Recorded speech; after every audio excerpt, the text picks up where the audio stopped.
सबसे पहले तो आपको बहुत बहुत बधाई। आप यूएस प्रेसिडेंट की शपथ समारोह में शामिल हुए, इसके लिए एक बार फिर जोरदार तालियां। और समझेंगे आपसे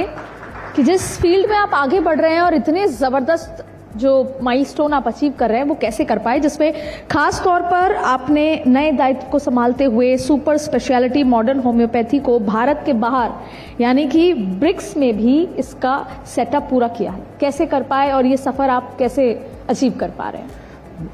बहुत ही आसान सा आंसर है कि कोई भी शॉर्टकट नहीं होता है जी। तो ये भी मेरी करीब 21 साल की मेहनत है। मैं आप लोगों से पहले भी कई बार चर्चा कर चुका हूँ, आपने भी मेरा कई बार इंटरव्यू लिया है, लेकिन सही मायनों में आप सभी की प्रेरणा है और लोगों की बहुत उम्मीद है हमसे कि आपको जब पूरा करना है तो मेहनत तो करनी पड़ेगी। और मेहनत का जैसे कि मेरे घर वालों ने भी सिखाया है कि कोई शॉर्टकट नहीं होता, तो निश्चित रूप से होम्योपैथी को अगर सुपर स्पेशलिटी मॉडर्न होम्योपैथी के नाम से अगर आगे बढ़ाना है तो इसका शॉर्टकट नहीं था और इंडिया से वाकई इसका एक पहचान हमें आगे बढ़ाने की ज़रूरत भी थी। इसलिए ब्रिक्स जैसे प्लेटफॉर्म में अगर इसको इंट्रोड्यूस करना है तो कहीं ना कहीं इस रिसर्च को आगे बढ़ाने के लिए डेटा की ज़रूरत थी। और मैंने जो अपना प्रैक्टिकल जो थ्योरी जो मैं मानता हूँ, मैं ये मानता हूँ कि कोई भी चीज़ को प्रूव करना है तो आपके पास डाटा होना चाहिए। बिना डाटा के आप कुछ भी प्रूव नहीं कर पाएंगे, चाहे वो WHO हो, चाहे ब्रिक्स हो, चाहे इंडिया की कोई भी मेडिकल फोरम हो जहाँ पर हम अपनी बात रखते हैं। तो निश्चित रूप से ये मेरा विश्वास है कि अगर हम प्री एंड पोस्ट रिपोर्ट्स के आधार पर किसी भी पेशेंट्स का जब डेटा सबमिट करते हैं किसी फोरम में तो लोगों की नज़रें हम पर बहुत जल्दी आती है, क्योंकि सच बहुत जल्दी आगे बढ़ता है और सच को आगे बढ़ने से रोकना भी नहीं चाहिए, ऐसा मेरा भी विश्वास है। क्योंकि अगर हम 3000 पेशेंट्स का डेटा जब लाइव करते हैं अपने चैनल के माध्यम से, यूट्यूब के माध्यम से या फिर वेबसाइट के माध्यम से, तो निश्चित रूप से मेडिकल फोरम में कई ऐसी बीमारियां हैं जिस पे ऐसा कहा जाता है कि ये ठीक नहीं हो सकती, और जब हम बताते हैं तो वो दृष्टि हम पर पड़ती है। तो ये दृष्टि जब पड़ी तो कहीं ना कहीं इंडियन मेडिकल फोरम के माध्यम से जब हमने बातें आगे बढ़ाई तो ब्रिक्स की नज़र हम पर आई, और कहीं ना कहीं ब्रिक्स की नज़र जब आई तो जब ब्रिक्स में मैं रशिया में जब गया था तो वहाँ पर भी मैंने अपने उद्बोधन में ये बात बताई थी कि हम इंडिया से सुपर स्पेशलिटी मॉडर्न होम्योपैथी नाम का एक नया कंसेप्ट लॉन्च करने वाले हैं जो WHO को देने की तैयारी कर रहे हैं और लगभग ऑलमोस्ट हम उस प्रोसेस में आ चुके हैं। तो वो बात वहाँ पर बहुत ज़्यादा आगे बढ़ी थी और इससे न केवल अपने देश का नाम आगे गया बल्कि मैं कहूँगा कि होम्योपैथी को भी आगे बढ़ाने में जो हमारी भूमिका 21 साल की मेहनत है वो वहाँ पर साकार होते दिखने लगी, और शायद उसी का कुछ फल है कि आगे ये बात US तक पहुँची। US से कॉल भी मैसेज आए और कहीं ना कहीं वो इन्विटेशन आया, जो कह सकते हैं कि एक इंडियन होने के नाते मुझे गर्व है कि मैं होम्योपैथी के मन से वहाँ पर समारोह में शामिल हुआ। नसीब भी मेहनत से मिलता है, ऐसे ही नसीब नहीं मिलता। आपने मेहनत किया, लेकिन समझना चाहेंगे डॉक्टर अर्पित कि जिस तरीके से मेडिकल टूरिज्म आजकल बहुत चर्चित है, हमने पहले भी इस पर चर्चा की, मेडिकल टूरिज्म के आंकड़े भारत में सबसे अच्छे नजर आ रहे हैं, तो ऐसे में आपका मॉडर्न होम्योपैथ इसमें कैसे आगे बढ़ावा दे रहा है? मेडिकल टूरिज्म एक ऐसा शब्द है जो किसी देश की इकोनॉमी को बढ़ाने में तो हेल्प करता है लेकिन कहीं ना कहीं किसी पेशेंट्स की जान बचाने में भी वो मदद कर रहा होता है। तो ये चूंकि बहुत ही ग्लोबल एक्सपेक्ट है जिसपे हम अच्छा काम करके किसी का फिजिकल, मेंटल और सोशल वेलबींग देने की जो कोशिश है, जो हेल्थ की एक्चुअल डेफिनेशन होती है, वो हम पूरा करने की कोशिश करते हैं। और अगर ये मेरे परिप्रेक्ष्य में हम बात करते हैं तो दोस्तों आज आपके चैनल के माध्यम से मैं एक बार फिर बताना चाहूंगा कि मेरा जो इंदौर स्थित आरोग्य super speciality modern homeopathy clinic है वो लोकल क्लिनिक की जगह अब ग्लोबल क्लिनिक के रूप में पहचान बना चुका है। तो उसका कारण यह है कि हम ऑनलाइन प्लेटफॉर्म के माध्यम से जो पेशेंट अगर हमारे पास नहीं भी आ पा रहे हैं तो ऑनलाइन सिस्टम का हम उपयोग करके करीब 19 देशों में अपनी सेवाएं ऑलरेडी हम दे रहे हैं। नहीं तो आप जैसे ऑनलाइन आप अभी भी कंसल्टेशन देते हैं, तो अब क्या ऐसा होगा कि किसी दिन आपसे इंटरव्यू करने के लिए विदेश की आपकी किसी क्लिनिक पर या हॉस्पिटल पे आकर इंटरव्यू करना होगा, ये ऐसी भी कोई प्लानिंग है आपकी? बिल्कुल होना भी चाहिए, क्योंकि मैं जिस तरीके से बताता हूं कि जब सच आगे बढ़ता है तो कहीं ना कहीं लोगों की नजरों में आना लगता है। और अगर मेडिकल साइंस में अगर हम कई चुनौतीपूर्ण बीमारियों पर जब हम काम कर रहे हैं तो निश्चित रूप से उन देशों के जो मरीज हैं वो भी हमें देखते हैं, और अगर मैं बिना उन देशों में गए अगर 19 देशों को मैनेज कर सकता हूं तो जिस लेवल पे मैं अब निकलने वाला हूं, मैं ब्रिक्स में जाकर अपनी इन कंट्रीज में चूंकि मुझे global official representative of homeopathic medicine का अपॉइंटमेंट दिया गया है, तो निश्चित रूप से मैं वहां जाऊंगा तो होम्योपैथी में जो सुपर स्पेशलिटी मॉडर्न होम्योपैथी का जो नया कंसेप्ट हमने जो बनाया है उसके बारे में मैं बताऊंगा। और जब वहां पे चर्चा होगी तो निश्चित रूप से भारत का नाम तो जाएगा ही, लेकिन वहां के मरीजों को भी जो फायदा मिलना है वो भारत की दृष्टि से और सुपर स्पेशलिटी मॉडर्न होम्योपैथी की दृष्टि से मेडिकल टूरिज्म के हिसाब से भी हमें फायदा मिलेगा। और वो दिन भी दूर नहीं जब जैसे जो लोग ऑनलाइन है है कहीं ना कहीं जब टूरिज्म के लिए इंडिया आएंगे तो मेडिकल टूरिज्म के नाम से आरोग्य सुपर स्पेशलिटी मॉडर्न होम्योपैथी, जैसा कि मैं आज कह सकता हूं कि इंडिया के अधिकतर सभी स्टेट्स के पेशेंट आज गर्व के साथ हमारे पास, विश्वास के साथ हमारे पास आते हैं। और मेरी करीब 8 डॉक्टर्स की जो टीम है वो ऑनलाइन सिस्टम के माध्यम से और जो फिजिकली प्रेजेंट रहती है हम उन्हें मैनेजमेंट देते हैं। तो निश्चित रूप से जब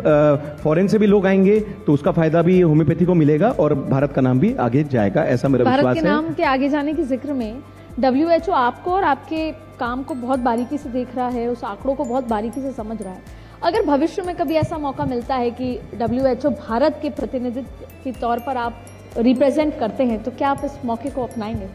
बिल्कुल, मेरा तो एक जन्म से कह सकते हैं कि जिस वक्त मैंने होम्योपैथी में जन्म लिया, इसका मतलब यह है कि मैं जिस वक्त होम्योपैथी की पढ़ाई करने आया था, जो कि मेरे घर में 19 एलोपैथिक डॉक्टर्स हैं, आपको इस चैनल के माध्यम से और मैं कई बार मैं बता भी चुका हूं। घर में आयुर्वेदिक फैक्ट्री है, पढ़ाई मैंने होम्योपैथी में की है। तो रिसर्च को हमेशा आगे बढ़ना चाहिए और दुनिया में करीब 70 से 80% बीमारियां इस समय रिसर्च की अवस्था में हैं। तो क्यों ना हम कुछ ऐसा करें जिसमें दुनिया का पूरा एक आपका जो कंसेप्ट है vibrant Bharat global summit in Goa, Goa का मतलब है, अगर मैं अपने शब्दों में कहूं तो ग्लोबल आउटस्टैंडिंग अचीवमेंट, जो मैंने मेरे फील्ड से निकाला है कि हम कुछ ऐसा करें जो ग्लोबली आउटस्टैंडिंग अचीवमेंट हो, जो कि इवन WHO भी कहीं ना कहीं बताए, या हो सकता है कि कभी मुझे कॉल करे या मेरी इस उपलब्धि को कहीं ना कहीं वेरीफाई करे। क्योंकि मैं बहुत उम्मीद करता हूं कि मैं इतने प्लेटफॉर्म्स में जाता हूं, हर जगह बताता हूं कि ये जो हमने जो नया थेरेपी बनाया है निश्चित रूप से ये कुछ अलग है, आउटस्टैंडिंग है, कुछ अचीवमेंट है जो ग्लोबल लेवल पे जा सकता है। और मुझे तो बहुत गर्व होता है कि अगर 3000 पेशेंट का डेटा अगर मैं अपने 20 से 21 साल के कैरियर में अगर मैं लाइव कर रहा हूं, जो कि असंभव बीमारियां हैं। एक बुक मैंने लिखी है, मैं आपके चैनल के माध्यम से आज बताना चाहूंगा, vision of impossible to possible, vision of impossible to possible, जिसको हमने ब्रिक्स में और US में सबमिट भी किया है। तो कहीं ना कहीं ये विजन है उन बीमारियों पर कि WHO हमें देखे और इसका फायदा वेरिफिकेशन करके एक सुपर स्पेशलिटी मॉडर्न होम्योपैथी के रूप में पूरी दुनिया में जो पहुंचाने में जो मेरा जो सपना है, या एक तरीके से जिसके लिए इतनी मेहनत कर रहा हूं, लोगों को फायदा भी मिले। डॉक्टर साहब, एक चीज समझेंगे आपसे कि ये बहुत कॉमन क्वेश्चन है, मेरा खुद का भी क्वेश्चन है। अगर कभी कोई परसिस्टेंट, जैसे रोज सिर दर्द होता है तो रोज डिस्प्रिन खा ली, लेकिन फिर कई बार ये समझाया जाता है कि अगर आप ये रोज आपके दर्द है तो आप होम्योपैथ लीजिए, लेकिन मुझे इमीडिएटली ठीक करना है। तो मैं आपसे समझना चाहती हूँ एलोपैथी और होम्योपैथी, और खासतौर पे सुपर स्पेशलिटी मॉडर्न होम्योपैथी में क्या फ़र्क है, और क्या इसको 6 महीने तक फॉलो किया जाए तब जाके कोई असर दिखेगा, या एलोपैथी की तरह इंस्टेंट असर दिखता है? मैं फिर से बताना चाहूंगा कि देखा जाए तो सभी सिस्टम अपने लेवल पे अच्छा काम करते हैं। एलोपैथी सिस्टम एक अपना एक खुद एक वेल डिफाइंड सिस्टम है जिस पे काफी रिसर्च हो रहा है, और चूंकि एलोपैथी सिस्टम की सबसे अच्छी बात है कि वो फास्ट एक्शन के लिए माना जाता है। तो जैसा कि आपने एक क्वेश्चन पूछा सिर दर्द के माध्यम से, तो नो डाउट अगर सिर दर्द होगा तो सबसे पहले आदमी सोचेगा कि मैं क्यों 6 महीना खाऊं, मैं तो आज के आज ठीक हूं। एक आपने जो गोली का नाम लिया, मैं खा के उसको अपने आप को कंट्रोल करूं। पर अगर लॉन्ग टर्म पे अगर बात करेंगे तो रोज रोज आप पेन किलर खाएंगे तो निश्चित रूप से आपके लीवर किडनी पे नुकसान होने का जो डर है वो हमेशा बना रहता है, क्योंकि केमिकल साइड इफेक्ट्स बहुत कॉमन होते हैं। तो आपको इसके लिए कहा जाता है होम्योपैथी लीजिए। अब आपका एक क्वेश्चन फिर से जस्टिफाइड होता है कि होम्योपैथी अगर इतना स्लो होगा तो कितने साल तक लेना पड़ेगा, कितने दिनों तक लेना पड़ेगा। तो निश्चित रूप से इस अवधारणा को जो चेंज करने की जरूरत थी, इसीलिए होम्योपैथी से सुपर स्पेशलिटी मॉडर्न होम्योपैथी का जन्म हुआ है कि हम होम्योपैथी में ही अगर फास्टेस्ट ट्रीटमेंट देते हैं तो जो सेफ है, अगर हम उसको फास्ट कर देंगे तो सोने पे सुहागा जैसे काम होगा। बिल्कुल। कि अगर मैं कहता हूं कि अगर आपको अगर सिर दर्द हो रहा है और अगर हमारे पास कुछ अगर फास्ट एक्शन के लिए कोई दवाइयां हैं, तो निश्चित रूप से हम इसके लिए अपने जो होम्योपैथी में टिंचर्स फॉर्म की दवाइयां होती है, जो कि एक तरीके से क्रूड फॉर्म होता है, जो कि तुरंत एक्शन करता है। अगर मैं उसको 30 बूंद, 60 बूंद, 180 बूंद, 240 बूंद, 300 बूंद, जैसा आपकी सीविरिटी है उसके हिसाब से अगर प्रिस्क्राइब करता हूं, तो निश्चित रूप से आपका जो सिर दर्द है, जैसा कि एलोपैथी में जल्दी ठीक होता है, आपको जब होम्योपैथी से सुपर स्पेशलिटी माध्यम से जो नया कंसेप्ट है, जब हम डोज बढ़ाते हैं और उसका फायदा मिलेगा, तो मुझे लगता है कि आप दोनों विकल्प में भी अगर आप जाना चाहेंगे तो सेफ के साथ फास्ट के हिसाब से super speciality modern homeopathy tinctures के रूप में जरूर यूज करेंगे। आप इलाज भी करते हैं और रिसर्च भी करते हैं, और अब इन दोनों का जो मिश्रण है जिससे आप एक ज्ञान निकाल पाते हैं या एक कंक्लूजन निकाल पाते हैं, उनको युवाओं तक कैसे पहुंचा रहे हैं? क्योंकि हम हर क्षेत्र में, खासतौर पे मेडिकल में, युवाओं के रुचि का भी और युवाओं को आगे बढ़ाने का काम भी आप लगातार कर रहे हैं। और दूसरी बात ये कि इन दोनों का जो मिश्रण है, क्या कभी सोचा आपने कोई रिसर्च इंस्टीट्यूट भी खोला जाए और युवाओं तक इसका पूरा निचोड़ कैसे ढंग से पहुंचाया जाए? बिल्कुल, क्योंकि अगर कोई सिस्टम जब डेवलप होता है तो पहले उसको थियोरेटिकल हम एविडेंस बेस्ड सिस्टम पे लॉन्च करते हैं, तो जो डॉक्यूमेंटेशन प्रोसेस होता है अभी हम उस फेज पे आ चुके हैं। जब हम इसे सबमिट करेंगे तो ये एक रिकॉग्नाइजेशन फेज पे आ जाएगा, जो कि अभी मैं जो बता रहा हूं वो कहीं ना कहीं रिकॉग्नाइज होना चाहिए WHO के लेवल पे, इंडियन अथॉरिटी जो मेडिकल फोरम होते हैं वहां के लेवल पे। और जब ये अथॉरिटी जब इसको रिकॉग्नाइजेशन और वेरिफिकेशन करके जब इसको प्रूव्ड सिस्टम मानती है तो निश्चित रूप से ये जो स्टूडेंट्स के हित में, जैसा कि मैं बताता हूं कि जैसे हमें पढ़ाया गया था 200 साल पुरानी सिस्टम को, अब ये 200 साल बाद इसको चेंज करने का समय आ गया है कि इसे पढ़ाया जाए आगे के 200 साल के लिए। हो सकता है कि फिर 200 साल के अंदर कोई एक और डॉक्टर अर्पित चोपड़ा के जैसा किसी ने नया कंसेप्ट लाने का कुछ उसके लिए एक ऑप्शन मिलेगा, और निश्चित रूप से इस तरीके से रिसर्च और आगे बढ़ेगा। तो जो मैं करूंगा कहीं ना कहीं सिर्फ मेरे लिए नहीं है, पूरी दुनिया के मानवता के भलाई के लिए। और जब नए स्टूडेंट्स आएंगे या नए डॉक्टर्स आएंगे तो निश्चित रूप से उनको जो कॉन्फिडेंस मिलेगा कि होम्योपैथी में कैंसर के स्टेज 4 के पेशेंट्स को हम डील कर रहे हैं, किडनी फेलियर के स्टेज 5 के पेशेंट्स को डील कर रहे हैं, जो कि एक तरीके से बिल्कुल लाइलाज माने जाते हैं, जिसमें होम्योपैथी बोला जाता है कि इसका कोई काम नहीं है। एक तरीके से सर्जिकल बीमारी है जिसमें आपको सिर्फ सर्जरी बताई जाती है, या सर्जरी कराने के बावजूद भी ये ऑप्शन नहीं है कि आप सर्जरी कराने के बावजूद भी ये रिकरेंस होगा या नहीं होगा। और ऐसे केसेस को अगर हम होम्योपैथी से डिसॉल्व करें, निश्चित रूप से आपकी सर्जरी बचती है, चीर फाड़ बचती है, और आप फिजिकली, मेंटली, सोशली बिना चीर फाड़ के अगर सही होते हैं तो इससे अच्छा कोई विकल्प नहीं मिल सकता। आपने ऐसी बात बताई शायद जिसके लिए अभी कल्पना कर पाना भी बहुत आसान नहीं होगा। एब्सोल्युटली, इसीलिए आपका जो रिसर्च वर्ड है वो मैं जो हमेशा कहता हूं कि आप एक डॉक्टर बस नहीं है, आप एक क्रिएशन करने वाले क्रिएटर हैं, क्योंकि ईश्वर ने इतना अच्छा प्रोफेशन दिया है, नोबल प्रोफेशन है, इस हाथ में इतनी शिफा दी है, तो कहीं ना कहीं ये शिफा सिर्फ इस जन्म तक ना रहे, कहीं ना कहीं आगे बढ़ना चाहिए। तो निश्चित रूप से अगर ये सुपर स्पेशलिटी होम्योपैथी आएगी तो स्टूडेंट्स को फायदा मिलेगा और ग्लोबल लेवल पे भी इसका फायदा मिलेगा। इसलिए कनेक्ट हो पाती हूँ क्योंकि मेरी मदर की भी किडनी सही नहीं थी, तो हमने देखा कि हम हर 3 दिन बाद डायलिसिस के लिए जाया करते थे, तमाम चीज़ें। लेकिन मैं चाहूँगी कि अब जब कोई ऐसी स्थिति से गुजर रहा हो तो उसको इस बारे में पता हो कि ये भी एक उपाय है। और उसके लिए जो अब नए डॉक्टर्स आ रहे हैं, युवा डॉक्टर्स आ रहे हैं, जो अपने आप को कैंसर स्पेशलिस्ट या फिर ब्रेन न्यूरो स्पेशलिस्ट या किसी एक पर्टिकुलर फील्ड में, जिसमें आपने कहा कि दवाइयाँ कारगर हो रही हैं, उनको ये समझाने के लिए कि सुपर स्पेशलिटी मॉडर्न होम्योपैथी भी एक ऑप्शन है और इसका भी भविष्य है, इसके लिए क्या और काम करने होंगे?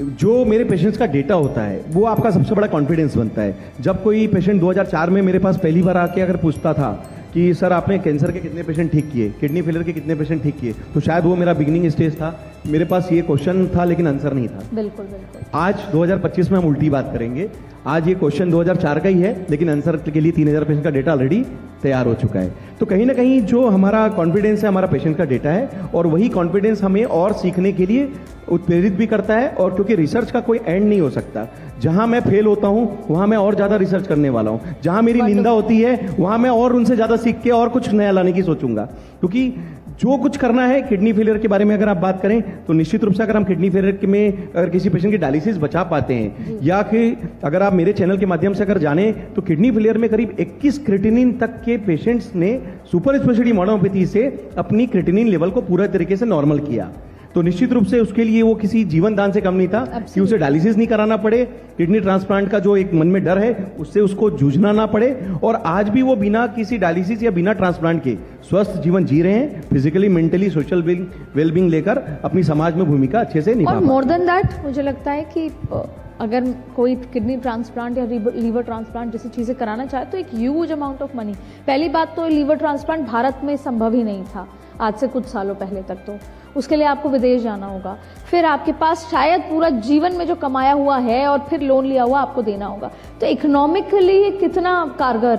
साबित होगा सर? बिल्कुल, क्योंकि अगर हम किसी पेशेंट्स की जान बचाने के लिए मेहनत करते हैं तो चूंकि होम्योपैथिक दवाइयाँ जो रहती है कंपैरेटिवली जो ट्रांसप्लांट के खर्चे से तो काफ़ी इकोनॉमी है,